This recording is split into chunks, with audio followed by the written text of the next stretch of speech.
بعض اوقات جسمانی خواہشات روح پر غالب آ جاتی، بعض اوقات روحانی کیفیات جسم پر غالب آ جاتی. عام طور پر دن میں جب ہم دنیا کے کام کر رہے ہوتے ہیں تو ہمارا جسم ایکٹیو ہوتا ہے، اور اس کا نتیجہ کیا ہوتا ہے کہ روح کی جو کار فرمائی ہیں وہ ذرا لو ہو جاتی.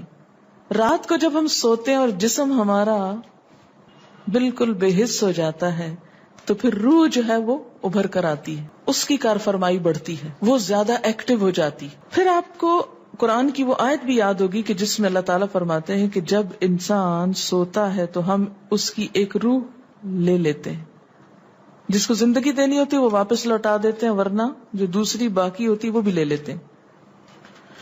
اب یہ جو روح نکلتی ہے نا ایک ہمارے جسم سے، تو یوں لگتا ہے کہ جیسے وہ مختلف جگہوں پہ وانڈر کرتی ہے، یعنی گھومتی پھرتی، اور بعض اوقات دور دراز پہنچ کے مثلا کسی مردے سے جا ملاقات کرتی، کیونکہ روح تو ایک لطیف چیز ہے نا. جب ماں کے پیٹ میں بچے کے اندر آتی ہے تو کوئی پتہ نہیں چلتا، جب نکل جاتی تو کوئی پتہ نہیں چلتا. اسی طرح روح دیواروں کے پار بھی چلی جاتی ہے. قرآن پاک میں آتا ہے نا کہ اینما تکونوا یدرککم الموت ولو کنتم فی بروج مشیدہ، یعنی اگر بالکل ساؤنڈ پروف اور ہوا پروف جگہ پر بھی کوئی چیز رکھ دی جائے تو کیا ہوگا؟ روح وہاں سے بھی نکل جائے گی. یعنی روح کے لیے یہ مادی چیزیں رکاوٹ نہیں ہے. اب آپ دیکھیں جو لوگ مر جاتے ہیں بعض اوقات آپ کی ان سے ملاقات ہوتی اور آپ کو یوں لگتا ہے جیسے آپ ان کو چھو کر آئیں، اور ایسا ممکن ہے کہ وہ جو سوتے وقت ایک روح آپ کی نکلی وہ ٹریول کرتے کرتے اس مقام پہ جا پہنچی جہاں وہ مردہ روح تھی، اور اس نے اس سے جا کر باتیں بھی کی، کچھ میسج بھی لیے، کچھ اور بھی. تو اس سارے کو ہم واضح طور پر نہ جان سکتے ہیں، اس کی حقیقت نہ سمجھ سکتے ہیں، لیکن بعض خوابوں کو انٹرپریٹ کرنے میں یہ چیز آپ کو مدد دے گی کہ ایسا کس طرح پاسبل ہے. آپ اپنے بستر پر لیٹے ہوئے اور روحانی طور پر آپ خواب میں آپ کہیں اور پہنچے ہوئے. بعض اوقات آپ دیکھتے ہیں کہ میت آپ کو کوئی چیز دے رہی ہے، میت رو رہی ہے، میت خوش ہے، آپ اس کو دیکھتے ہیں وہ بڑے باغ میں بیٹھی ہوئی ہے. یہ آپ نے کہاں سے دیکھ لیا؟ آپ تو بستر پہ لیٹے ہوئے تھے. تو وہ جو ایک شعور سوتے وقت نکل جاتا ہے، جسم سے الگ ہو جاتا ہے، وہ ٹریول کر رہا ہوتا ہے ایک طرح سے، اور وہ ایسی جگہوں پر اللہ کے اذن سے ہی پہنچ جاتا ہے اور اس کو وہاں کی معلومات مل جاتی ہیں.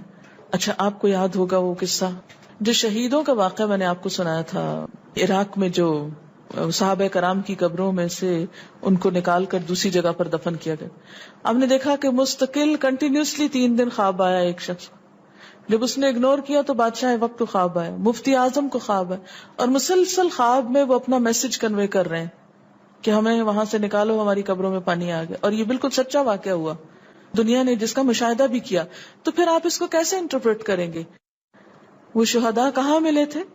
تو بات یہ ہے کہ جیسے ہماری روح ٹریول کرتی ہے، کہیں ایسی جگہ جا پہنچتی ہے تو ہو سکتا ہے کہ وہ اس مقام تک جا پہنچی ہو. یہ شہیدوں کی روح تو آزاد ہوتی ہے، ان کو اجازت مل گئی ہو کہ وہ ان لوگوں کی روح سے جا ملے، کیونکہ سجین قید خانے میں تو ہوتی ہے نا وہ روح جس کو مجرم روح جو ہوتی. لیکن جو مومن کی روح ہے، خاص طور پہ شہداء کی روح ہے، تو جنت میں کیا کر رہی ہوتی ہے؟ گھوم پھر رہی ہوتی، کھا پی رہی ہوتی.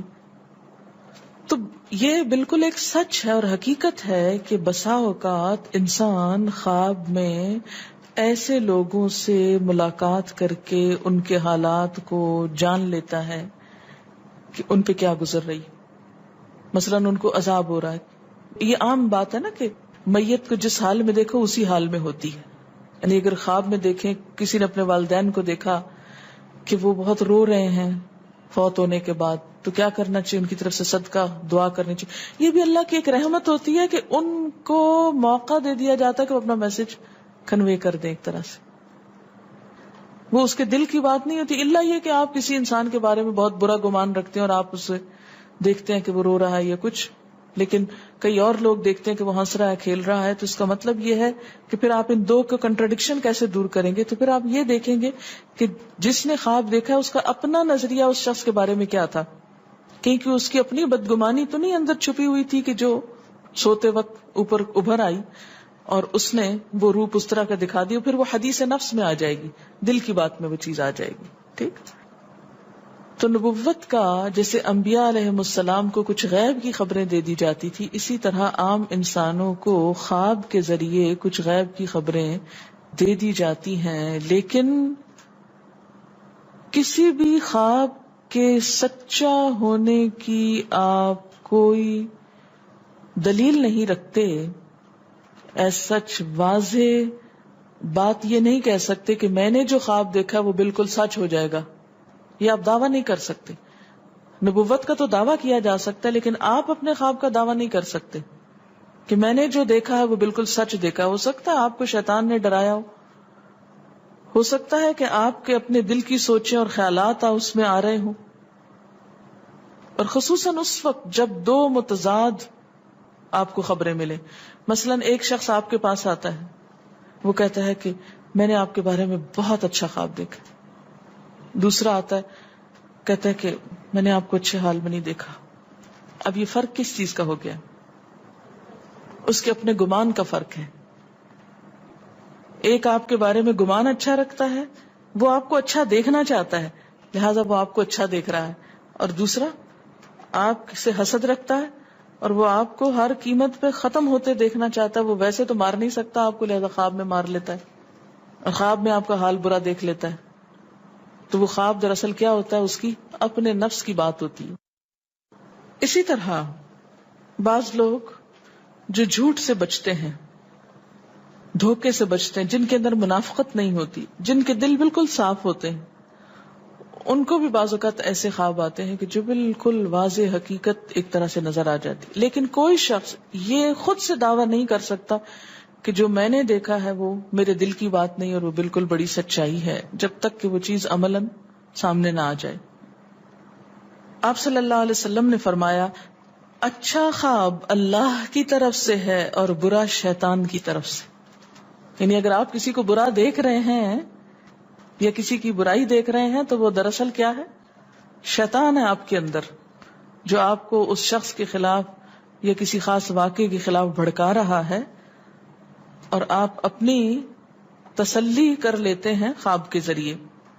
فرمایا پس جب کوئی شخص پسندیدہ خواب دیکھے تو اسے صرف اس شخص سے بیان کرے جس سے محبت اور اعتقاد ہے.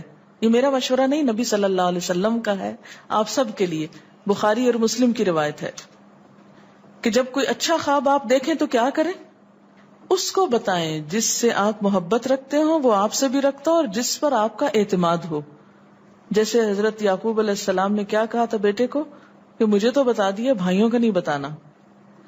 اور جب مکروہ خواب دیکھیں تو حق تعالی سے اس خواب کے شر اور شیطان کے فتنے سے پناہ مانگے. جب برا خواب دیکھیں تو اس خواب کے شر اور شیطان کے فتنے سے پناہ مانگے کہ شیطان بہکانے لگا انسان کو. اچھا آپ دیکھیں کہ بعض اوقات یہ ہوتا ہے کہ جسے ہمارا کسی سے اختلاف ہوا ہے، عقیدے میں، گھر کے جھگڑے میں، کسی ذاتی اس میں، تو ہم کمزور ہوتے ہیں، مجبور ہوتے ہیں، اس کو کچھ کہہ نہیں سکتے. تو پھر ہم بعض اوقات اپنی تسکین کیسے کرتے ہیں؟ خوابوں میں کرتے ہیں. مثلاً ایک لڑکا کسی سے شادی کرنا چاہتا ہے اور وہ کر نہیں پاتا، اس کو وہ رشتہ مل نہیں رہا، تو وہ خواب میں دیکھتا ہے کہ اس کی شادی اس سے ہو گئی ہے، اس لڑکی سے.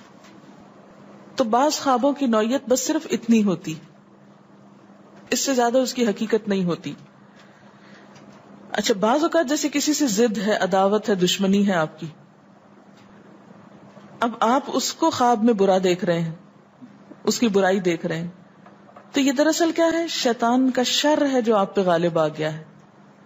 آپ اس کی برائی چاہتے ہیں، ویسے کچھ کر نہیں پاتے، مجبور ہیں آپ، تو آپ خواب کے ذریعے وہ اپنی تسلی کر لیتے ہیں.